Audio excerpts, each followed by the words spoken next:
Hola, muy buenas tardes. Mi nombre es Rosario Ferrer Quiroz y yo soy la maestra responsable de la asignatura de Informática Administrativa Aplicada, que es la materia que vamos a revisar el día de hoy.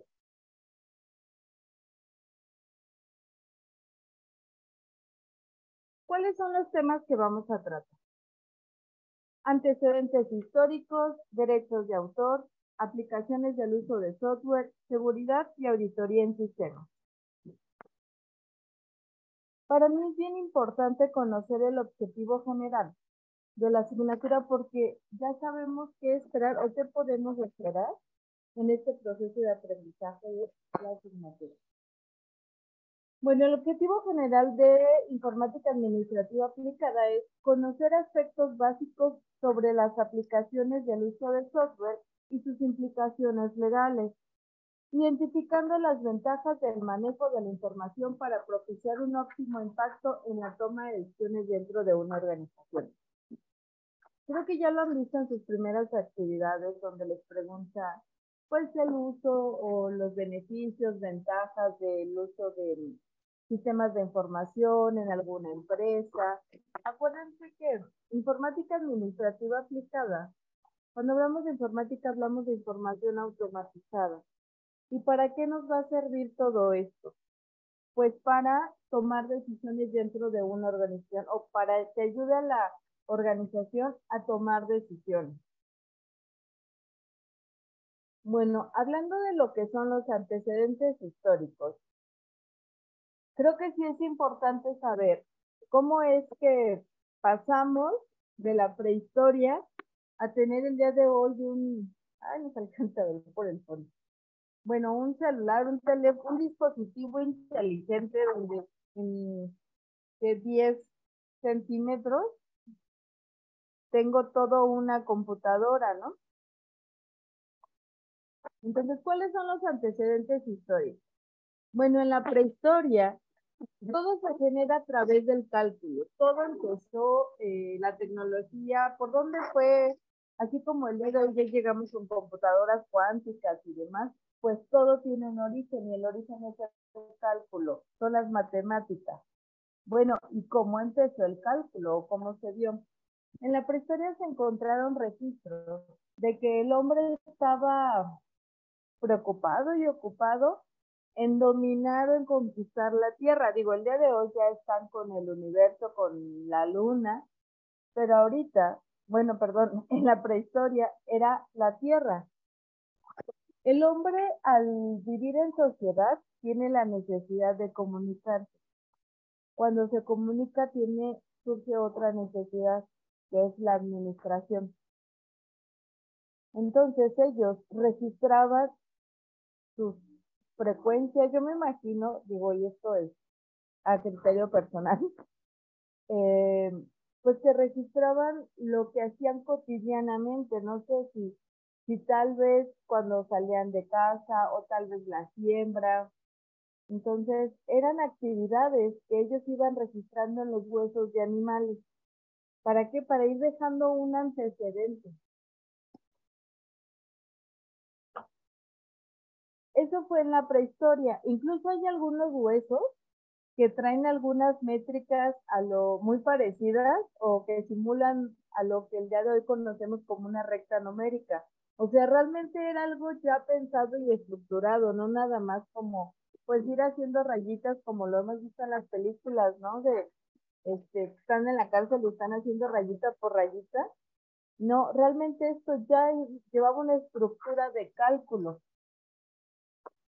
¿Qué pasa 300 años antes de Cristo? 300 años antes de Cristo llegan las tablas de Salamina. Yo siempre les he dicho que son los papás del ábaco. ¿Por qué? Porque es la misma esencia, solo que no se enseñan los aditamentos o los materiales, pero constaba de que de piedritas, de palitos, de ir acomodando de alguna manera la estructura que hoy conocemos como el ábaco. El ábaco surge en el año de 1202 por Leonardo Fibonacci, que consiste en una serie de alambres. Sobre cada alambre se enhebran 10 bolitas. ¿Qué pasaba?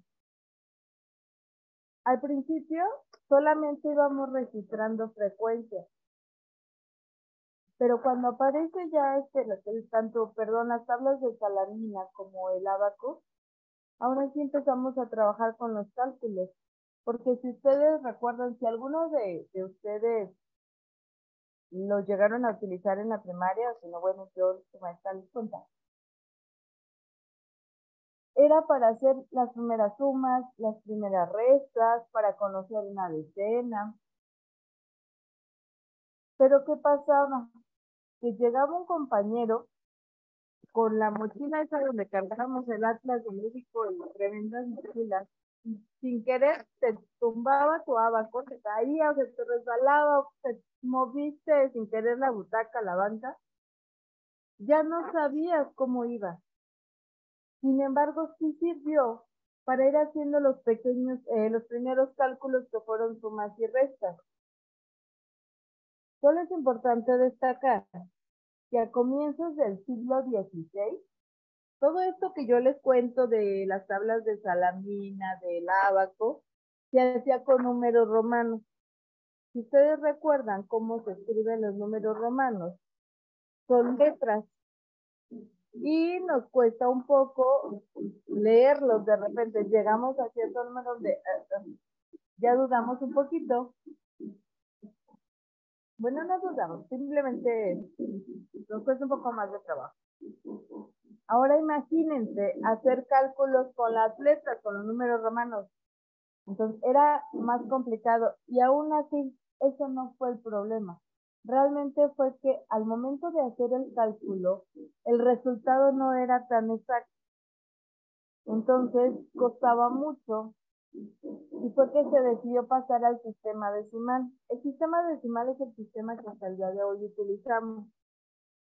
Yo recuerdo mucho que parte de la función del ábaco, aparte de los primeros cálculos, era conocer las posiciones decimales, unidad, decena, centena, unidad de millar, decena de millar, y así sucesivamente.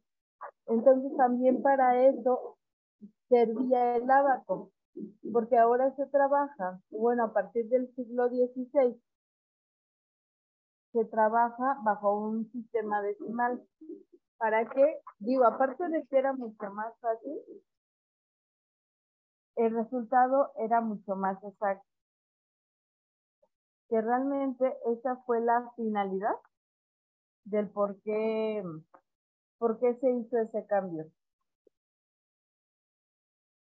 Me gustaría mucho que viéramos este video y ahorita lo platico. En el año 1639, la familia Pascal se muda a Rouen y con 19 años, Blaise comienza a trabajar por primera vez como inventor.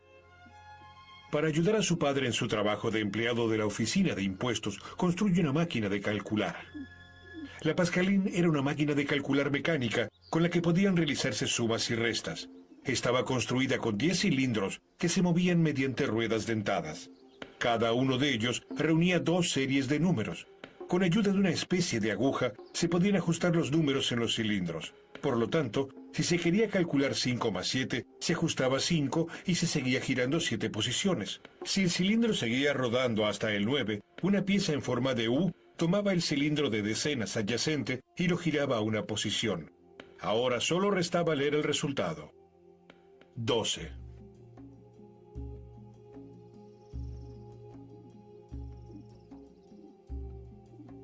Durante 10 años, Pascal trabaja en el perfeccionamiento de su invención. También intenta vender la máquina, pero ninguno de los 50 ejemplares producidos funciona de manera confiable. A finales de la Guerra de los 30 años, no era posible fabricar ruedas dentadas con la precisión requerida. Esto hacía que los componentes de esta compleja máquina se trabaran constantemente, lo que obligaba a menudo a desarmarla completamente para repararla. El comienzo del fin del éxito comercial para Pascal. En una oportunidad presentó su máquina ante Cristina, la reina de Suecia, pero no tuvo éxito. Sin embargo, la máquina resultó ser un modelo de muchos de los futuros aparatos de cálculo mecánicos.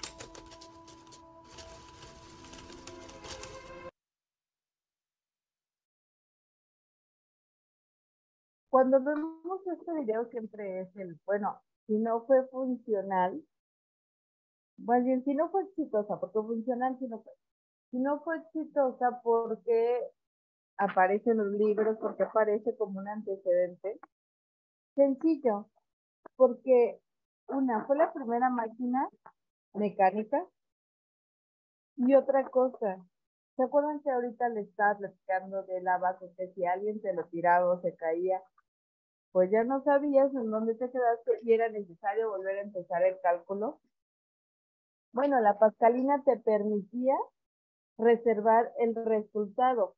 Entonces, aparte de que ya hacía multiplicaciones, pues permitía. Y aunque no fue funcional, y también fue por la época, porque bien nos dicen que era muy difícil encontrar las piezas. No es como que ahorita que viene en serio una rondana, una tuerca, no sé.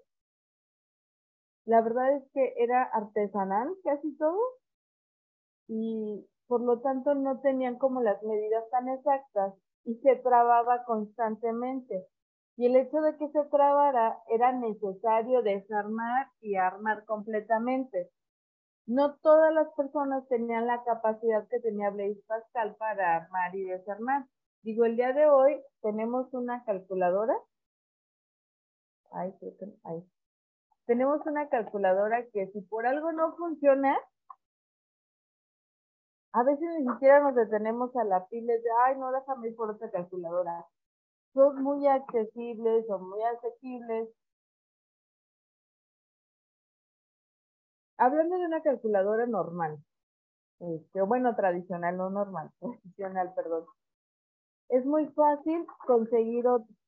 Digo, yo no sé o no sabría componer, más allá de cambiar la pila, componer una calculadora. Pues imagínense que la pascalina era algo así. Se trababa y era muy constante, entonces teníamos que desarmar y armar. Por eso es que no fue exitosa. Sin embargo, toda la estructura y su funcionamiento sirvió como modelo para las futuras máquinas de cálculo. Imagínense, a final de cuentas, la pascalina sigue siendo una máquina mecánica. Pero imagínense cuando ya se tiene todo este antecedente administrativo, todo este antecedente de cálculo, todo este antecedente de máquinas que podían ejercer los cálculos, llega la electricidad, que fue cuando pues la describió porque no la inventó Benjamin Franklin. Entonces imagínense ya todo el potencial que tenían.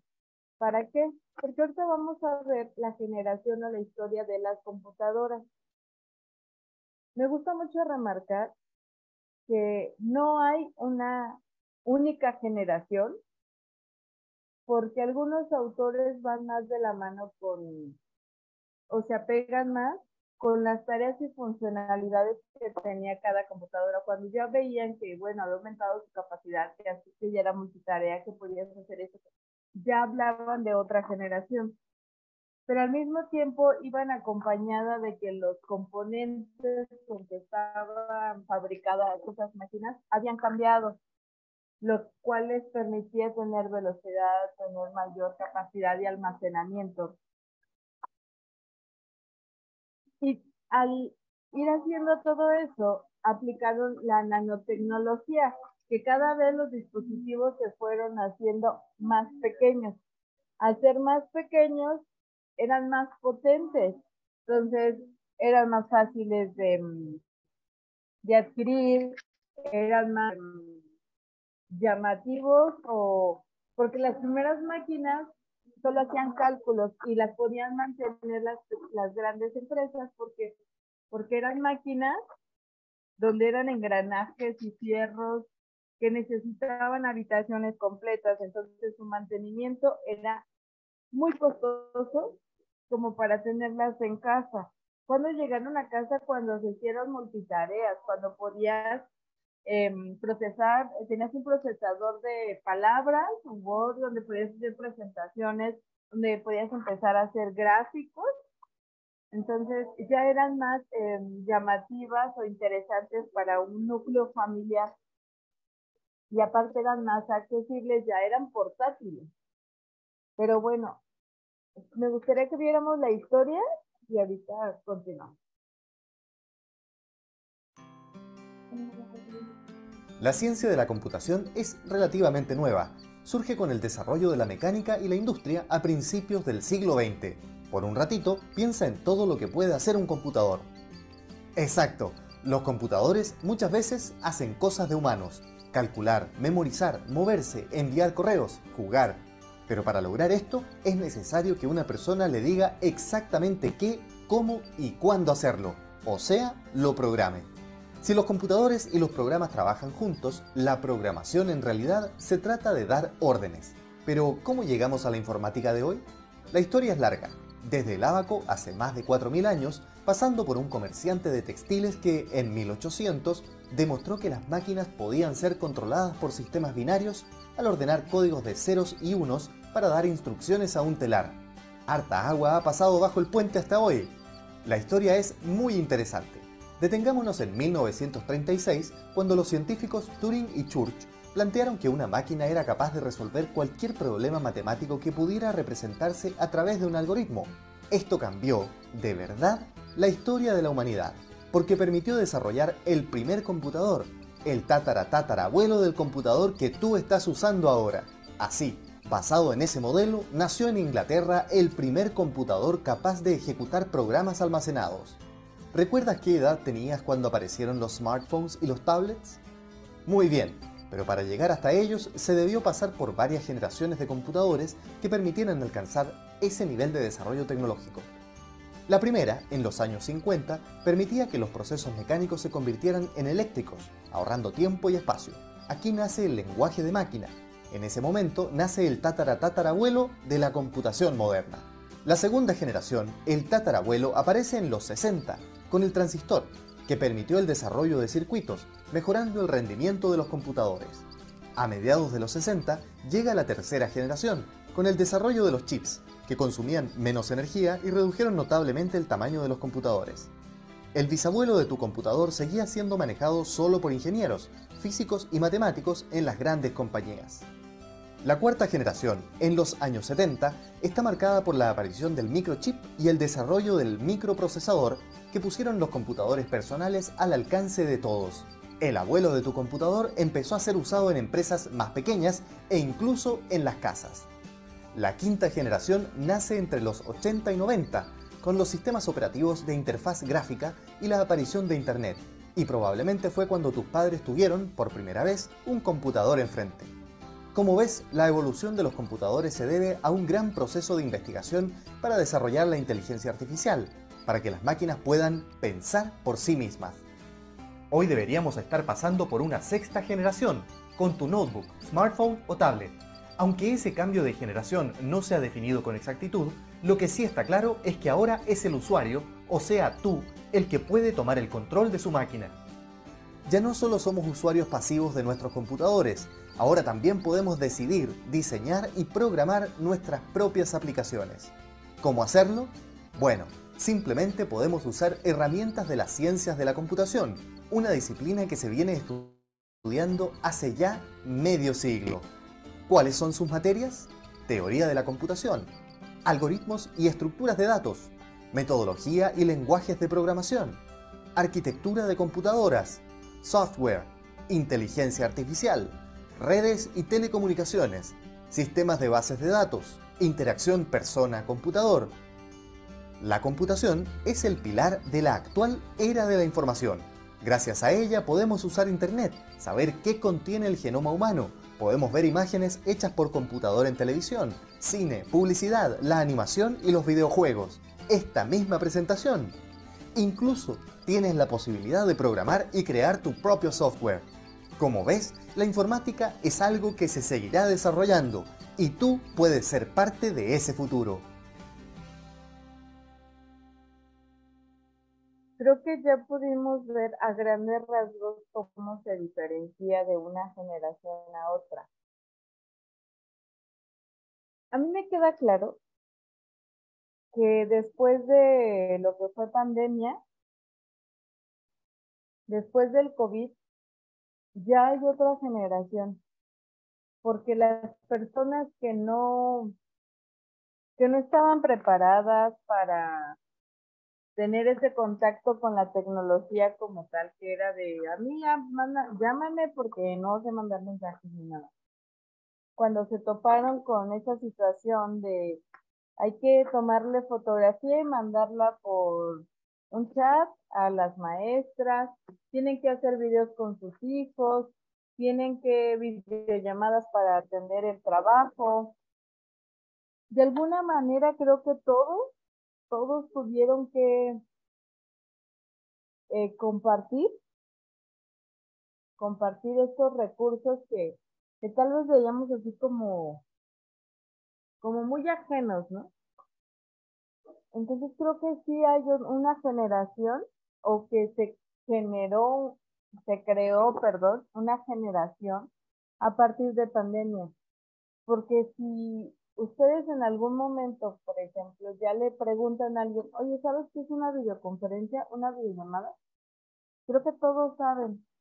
Y creo que llegamos a un 70-80% donde ya hemos estado en alguna videoconferencia. A lo mejor no nosotros generamos el link, a lo mejor no fue planeada por nosotros, pero ya fuimos parte de. Ya no es un desconocimiento o un conocimiento de pocos. Bueno, hablando de los derechos de autor, ¿cuáles son los conceptos básicos? Dice, el derecho de autor es el reconocimiento que hace el Estado a favor de todo creador de obras literarias y artísticas, previstas en el artículo 13 de la Ley Federal de Derecho de Autor, en virtud del cual otorga su protección para que el autor goce de prerrogativas y privilegios exclusivos de carácter personal y patrimonial. Los primeros integran el llamado derecho moral y los segundos el patrimonial.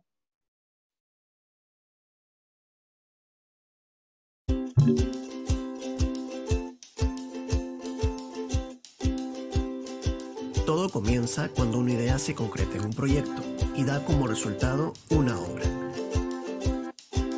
La obra es toda creación intelectual y original que puede ser expresada en cualquier forma conocida o por conocerse. El autor y la obra están íntimamente vinculados y al ser esta una creación que refleja la personalidad de su autor, nos preocupamos por protegerla de usos no autorizados por parte de terceras personas. Como autores de una obra, tenemos derechos que nos protegen. Entre ellos, tenemos a los derechos patrimoniales y los derechos morales. Toquemos a fondo qué significa e incluye cada uno. Los derechos patrimoniales son los derechos exclusivos que le permiten al autor beneficiarse económicamente de sus obras. Entre los derechos patrimoniales tenemos los siguientes derechos: derechos de reproducción, comunicación pública, distribución y transformación de la obra, siendo el autor el único que puede autorizar o prohibir que esto suceda. Estos derechos son temporales, porque dura toda la vida del autor más 70 años después de su muerte. Son transmisibles porque se pueden licenciar o transferir, y son renunciables porque el autor puede decidir no gozar de estos derechos. En cambio, los derechos morales son los que están vinculados con la personalidad del autor, y por ello son derechos irrenunciables, no son negociables y deben respetarse siempre, incluso después de su muerte. Entre los derechos morales tenemos el derecho de paternidad, que es el derecho del autor a que se le reconozca como el creador de su obra. Derecho de divulgación, es el derecho del autor a que se respete el cómo, cuándo y dónde se difundirá su obra o de lo contrario no darla a conocer. Derecho a la integridad, es el derecho del autor a que su obra no sea deformada, mutilada, modificada o destruida. Recuerda que el autor de una obra puede licenciar o transferir cualquiera de sus derechos patrimoniales, no sus derechos morales. También existe un servicio brindado por el Indecopi, que es el registro de obras que certifican la existencia y autoría de su creación. Si bien el registro de una obra no es obligatorio, el mismo ayudará a dar a conocer ante terceros quién es el autor de la obra. Esta información es aplicable para todas las industrias creativas y como sé que quieres saber más, te hablaré de algunas variantes y especificaciones según la industria a la que perteneces. Eso significa que este video continuará. ¿Por qué es importante el derecho de autor? Por los diferentes medios que utilizamos, audios, videos, textos, imágenes, por los softwares que utilizamos. Unos son con licencia, que hay que pagar por el uso de, otros son libres, pero necesitas tener cierto conocimiento, algunos, para poder conocer el por qué de repente no podemos instalar, o no podemos usar, o tenemos que buscar aplicaciones, sistemas de información aplicables a lo que queremos utilizar según el tipo de software. Aplicaciones del uso de software.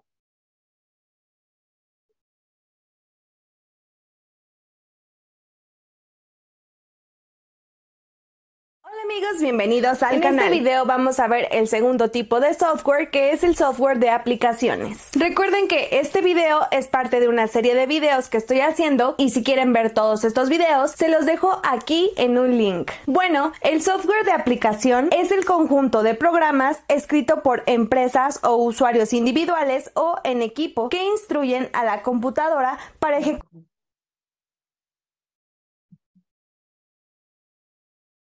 aplicaciones. Recuerden que este video es parte de una serie de videos que estoy haciendo y si quieren ver todos estos videos, se los dejo aquí en un link. Bueno, el software de aplicación es el conjunto de programas escrito por empresas o usuarios individuales o en equipo que instruyen a la computadora para ejecutar una tarea específica. Y bueno, el software de aplicación tiene el objetivo de asistir y ayudar a un usuario de una computadora para ejecutar tareas específicas.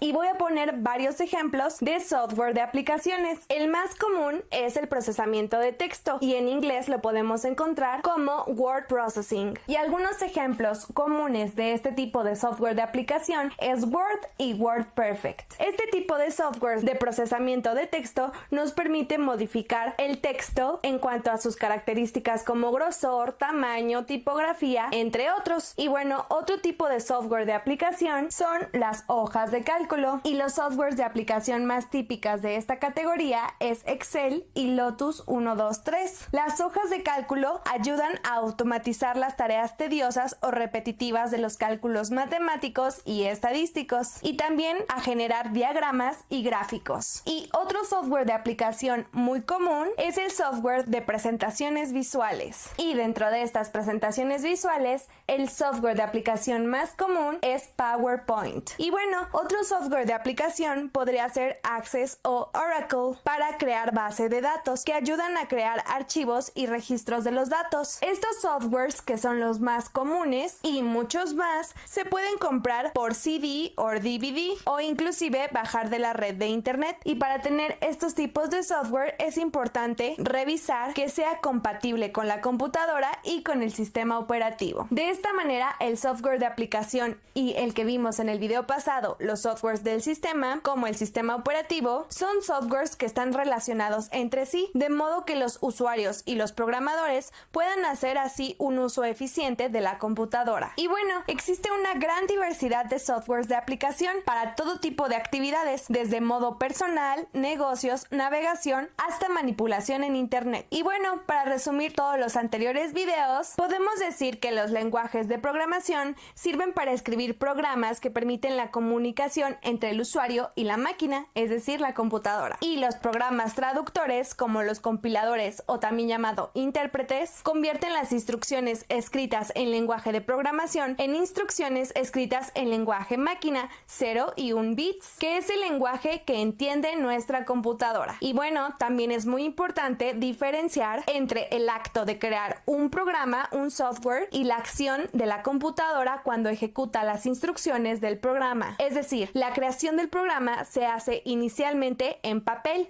y después se introduce a la computadora y se convierte en lenguaje entendible por la computadora. Y la ejecución de software de aplicación requiere una entrada de datos al programa y así con una entrada de datos obtenemos una salida de resultados. Espero toda esta serie de videos les haya servido y les haya gustado. Si es así, háganmelo saber con sus likes, suscribiéndose al canal y compartiendo todos estos videos. En los siguientes videos comenzaremos con el lenguaje de programación. Gracias por verme y yo los veo en el siguiente video. Bye.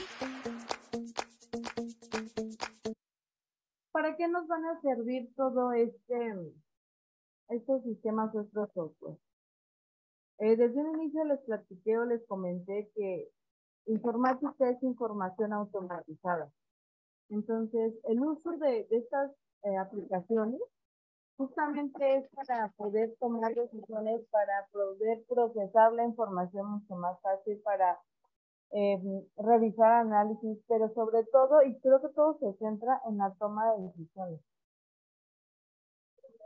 Aplicaciones del uso de software.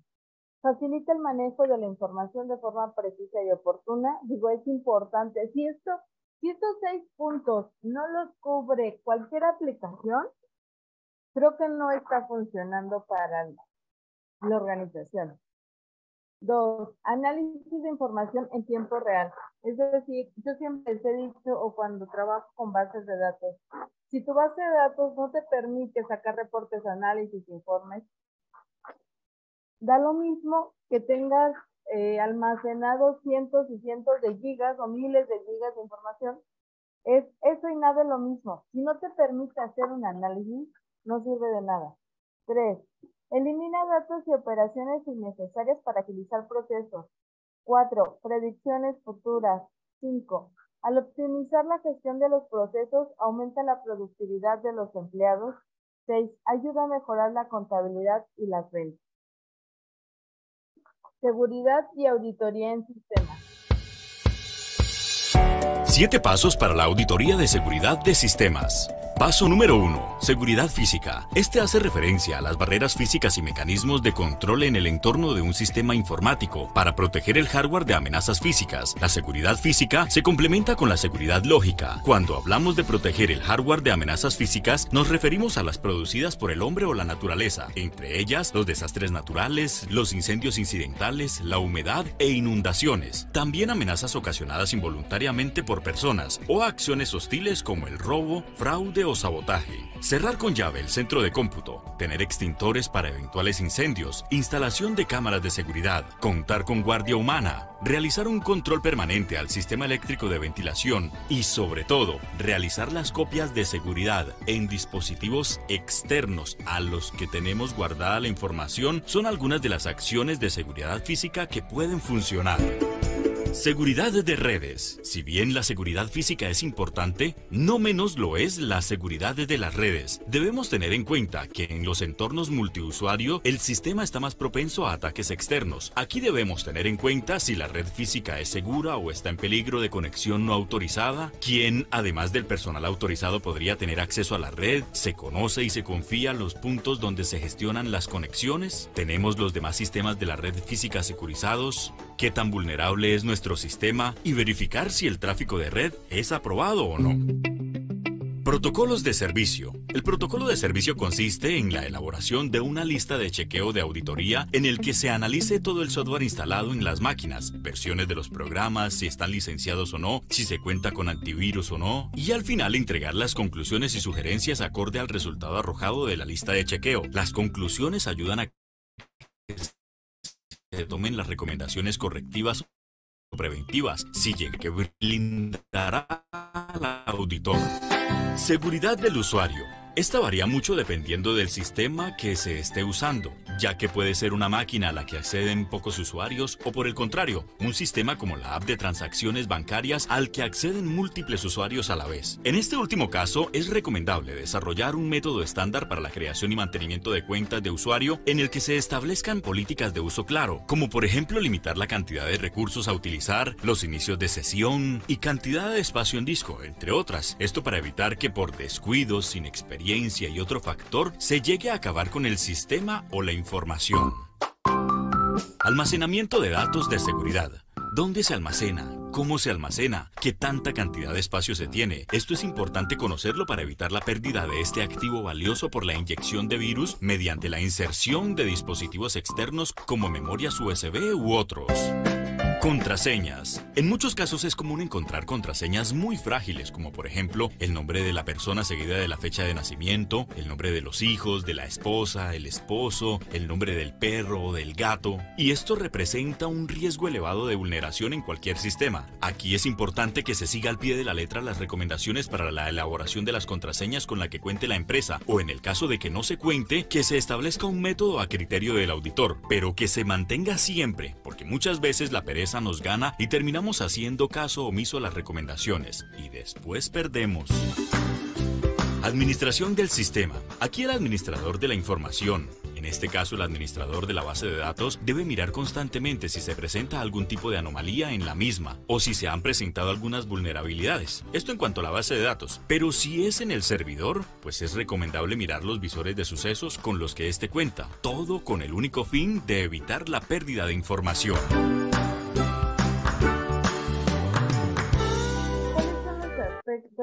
Que debemos de considerar para la necesidad de una auditoría de sistemas.